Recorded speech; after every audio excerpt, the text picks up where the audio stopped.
Ramai beredar seorang tentara Ukraina menyerah di hadapan tentara Rusia. Rekamannya ramai beredar di media sosial pada Jumat 29 Juli 2022.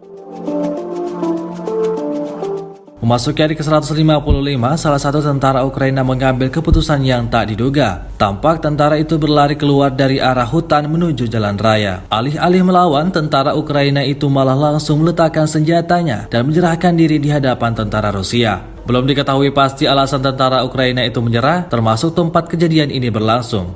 Kendati demikian, rekaman ini telah menuai beragam komentar dari warganet.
Terima kasih sudah nonton.